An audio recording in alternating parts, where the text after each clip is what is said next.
winning without fighting. In order to win without fighting, you need to define what you mean by winning. So here's what I'm talking about for winning. Suppose it's the end of my workday. I want to go home and have dinner with my family. I walked out in the parking lot, and in the middle of the night, someone is approaching me in the darkness.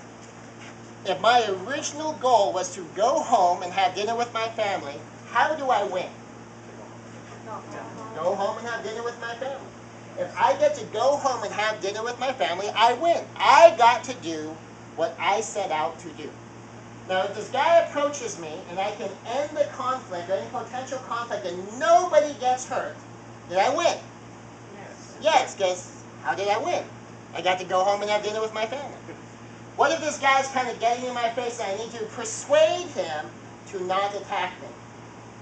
Do I win? Yes. If I persuade him to not attack me, nobody got hurt, nobody got hit, I get to go home and have dinner with my family. What if I have to hurt him? And to hurt him enough to just get him to back off and leave me alone. And then I can go home and have dinner with my family. Did I win? Yes, sir. Yes. What if it turns into a fight and I have to beat him up? And after I beat him up, I get to go home and have dinner with my family. Did I win? Yes, sir. Yes. What if as he's approaching me, I see him coming, and before he can get anywhere near me, I rush to my car, get in my car, and I take off immediately? Did I win? Yes. Yes. How do I know I won? You get to go home and have dinner. I have to go home and have dinner with my family. So a key thing in any conflict is always understand, what does winning mean?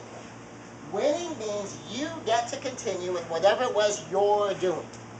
So if you get to go home and have dinner with your family, and that was your original goal, you win. What if it ends up taking you a little while, and the cops get called because people are beat up, and then after you're all done, you get to go home and have dinner with your family late? You still won.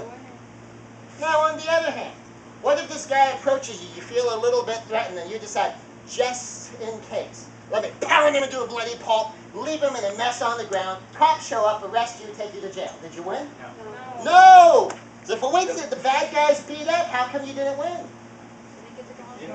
Because you didn't get to go home and have dinner with your family. So if you understand what your win is, you actually lose if you beat up the bad guy with unnecessary and unreasonable force. So that means the first thing you want to learn how to do is how to win, how to get to go home and have dinner with your family. That's the metaphor we're going to use. That's your win. Without having to have a fight. Now, how many people in here have been in a fight where if you didn't fight, or maybe even if you did, you required hospitalization afterwards? You had to go spend at least a day in the hospital afterwards. Anyone? Has anyone known anyone who's been in the level of fight where they got hurt, killed, or hospitalized as a result of the fight and had to spend at least one day in the hospital? I've known that. But it hasn't happened to you though, right? Different show of hands. How many of you have ever had a situation happen where you felt uneasy? That's all of us, right? Been in a situation where someone's kind of threatening. They're not attacking you, but they're enough of a threat that you're wondering, what if this could turn into something? That's kind of what we're talking about, right? How many people have been in that situation? Pretty much all of us. So if you think about it, what's more likely to happen? Something that makes you feel uneasy, that you want to be able to be ready just in case, or just flat out, you better fight now or you could be in the morgue type fights? It's the threats, right? It's that thing that makes you uneasy, the thing that makes you worried that this could turn into something. And what if it does? How do I keep myself calm? How do I keep myself protected without looking like it? So if I'll take Sensei. So what if Sensei is walking up to me and going, well, he could be a problem. What am I advertising? You're ready to fight. I'm ready to fight. Now what if he is thinking, what's wrong with you? And he's just having a really, really bad day. And maybe he was going to say something snide. Maybe he was going to do something. Maybe this could escalate into something. But he didn't have to. And I put up my, listen, you better back off, man. If he's in one of those moods where it's like, oh, you just gave me an excuse. Anyone ever had one of those days where if someone just gave you an excuse, you totally felt like, whether you would or not, but you felt like if someone gave you another excuse, you just lay into it. Yep. Yeah, most of us have had those kind of things. And we're just glad afterwards that nothing happened. Maybe in the moment, which is someone just give me an excuse. Yeah, you smile at me? What's you smiling at me? And so you want to be able to protect yourself without looking like you're ready to fight. So if he's potentially a threat, and maybe he's checking me out to see if he's someone that he could take my wallet or something, maybe he's just having a bad day, maybe, he locked his keys in his car, he's asking for help, or he needs a jump start, and who knows what it is he needs. Maybe he's just a little out of it, and maybe he's just walking over there, and I happen to be in the space where he's walking. That happened with a security guard to me recently. I'm walking in Target. I don't know why, but he was going exactly where I was going, and he was right in front of me. And he got really uneasy because I was right behind him because I'm walking to the same direction he's walking. And so he stopped and stepped aside, and he looked at me as I just kept on going. Okay, I guess he wasn't following me, but he started following me.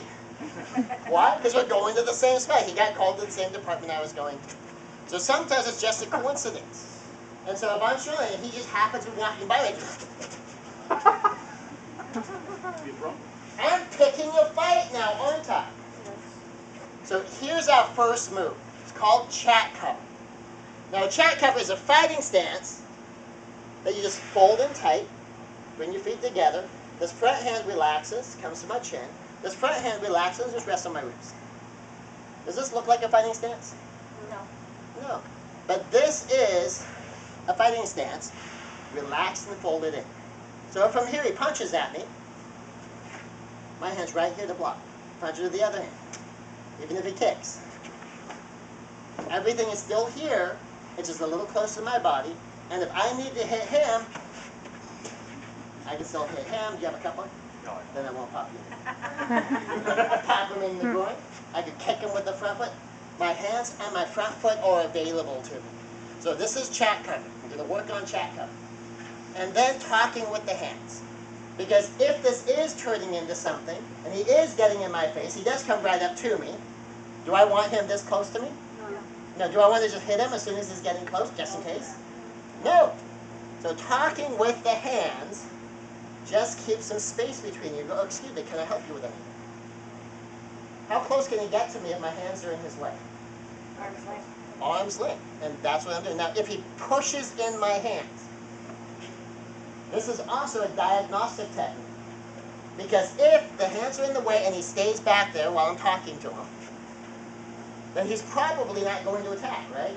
But if he presses past my hands, or if he knocks my hands aside, now I'm justified to protect myself.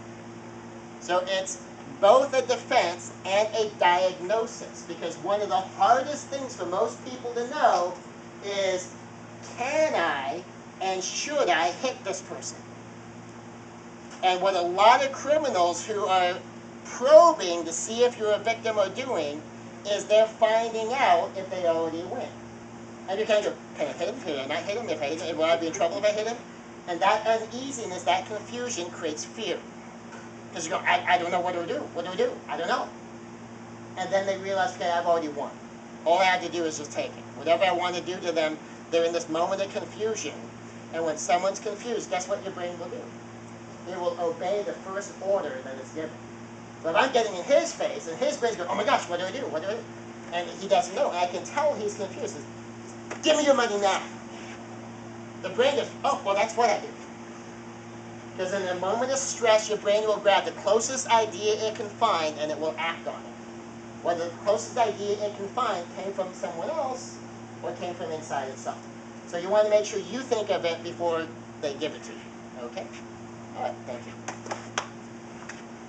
All right, so everyone partner up.